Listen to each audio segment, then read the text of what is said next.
When it comes to the World Wars, it is easy to identify the entrance of the United States into the second one. That, of course, being the attack on Pearl Harbor. The Great War, on the other hand, is more difficult if you don't know your history.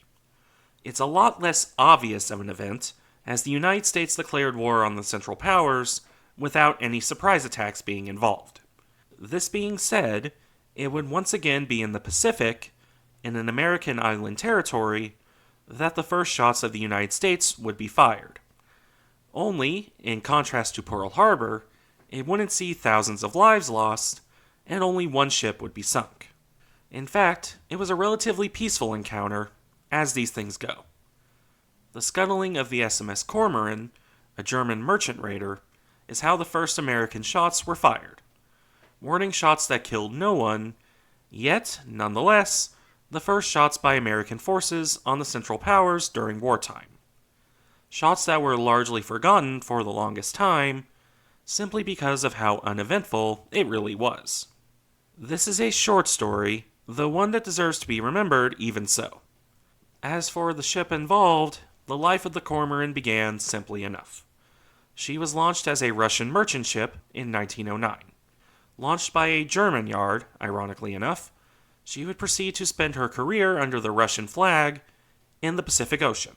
In this, she served various roles, cargo transport being the primary one, though she would also carry mail and serve as a small ocean liner. The sorts of roles that would have seen her completely forgotten in most circumstances. Her small size of 3,500 tons didn't lend her to the kind of fame of the Grand Atlantic liners, nor did her modest 17 knots of speed. Of course, it's at this point that the Great War intervened and changed all of that. With Germany and Russia now at war, this small little workhorse was soon captured. She would, as it turns out, be the first prize taken from Russia in World War I. Her captor, the far more famous SMS Emden, would take her to the German colonies in China. It was here that the Russian merchant would be converted into the German raider. You see, the original SMS Cormoran, a small little cruiser dating back to the early 1890s, was laid up in harbor in China. This old ship, even slower than the captured Russian merchant, was in need of serious maintenance work if she wanted to set sail. Serious enough, in fact, that the crew was transferred over to the captured merchant, which was promptly renamed SMS Cormoran in place of the cruiser. All of her main battery was also transferred over, giving the raider a substantial bite of 8 10.5cm guns. A bite that would prove rather useless as it would turn out. Cormoran set sail on August 10th, 1914 for raiding duty.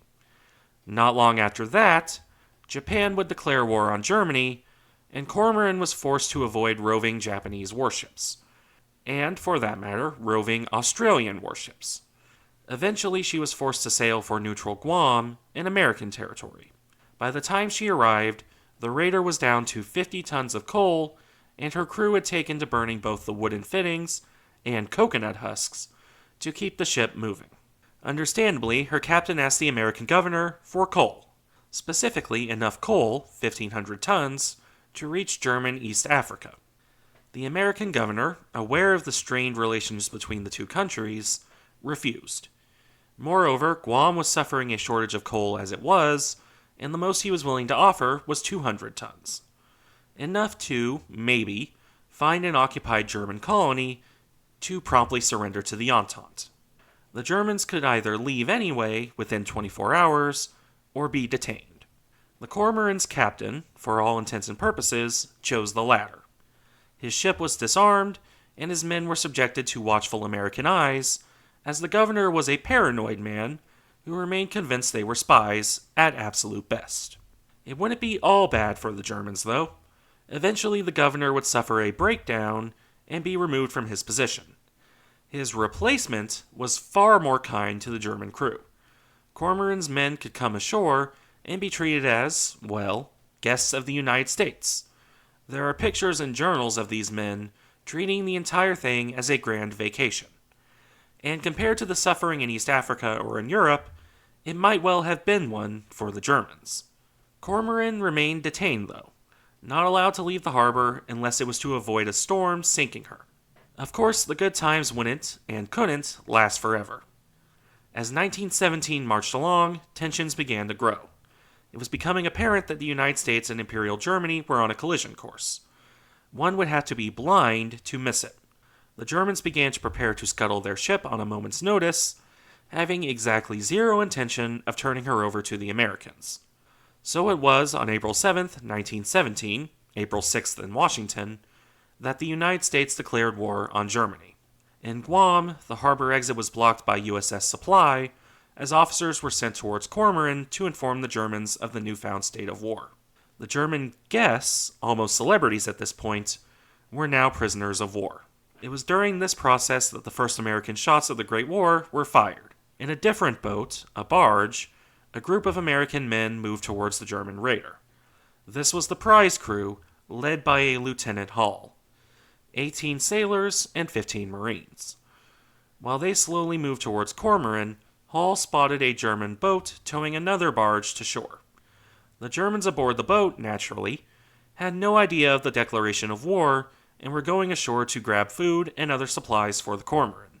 These men were quite shocked then when Hall, on his own initiative, ordered a shot across the bow. The Germans, again probably incredibly confused at this point, did not immediately stop. As such, Hall ordered another Marine to fire as well. The two Marines, one firing in front of the bow of the German launch and the other behind the stern, fired several more shots. Eventually, the stunned Germans came to a halt. Meanwhile, aboard Cormoran, the German captain was informed of the change in situation. He agreed to surrender his men to American custody, but flat refused to turn over his ship.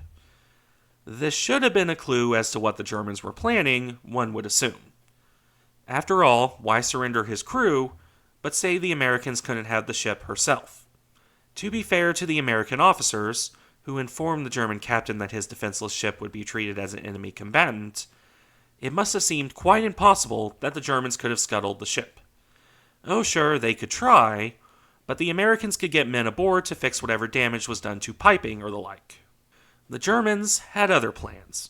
They had managed to hide explosives in Cormoran's coal bunker.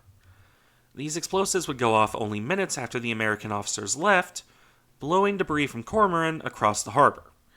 As her crew rapidly abandoned ship, the raider that had never raided sank within minutes.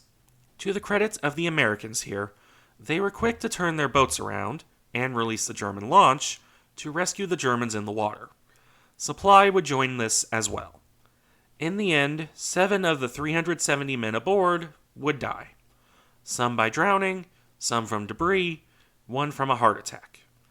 6 of those bodies would be recovered and buried ashore, while the 7th was never found. It might have been 8. When the German launch returned to shore, Cormoran's captain ordered one of his men to destroy the boat's engine. He did so with a sledgehammer, prompting a Marine to raise his rifle on the German sailor. Luckily for him, another Marine, an officer, pushed the muzzle away, saving the life of that sailor. So it was, in the end, that the first conflict between America and Germany in the Great War would be a relatively peaceful and bloodless affair. The survivors of the raider's crew would spend the rest of the war in POW camps, while their ship would probably have been forgotten. Were it not for, decades later, a Japanese freighter just happening to moor right above her wreck in occupied Guam's harbor. That freighter would, in turn, be sunk by an American submarine and come crashing down next to Cormoran's silent wreck, becoming an incredibly bizarre case of a ship from World War I and a ship from World War II touching on the seafloor. 2 enemies of the United States sunk right on top of each other in a remote Pacific harbor. But that's a story for another day. Thank you for watching. Remember to like, comment, and subscribe if you enjoy the content, and I'll see you in the next one.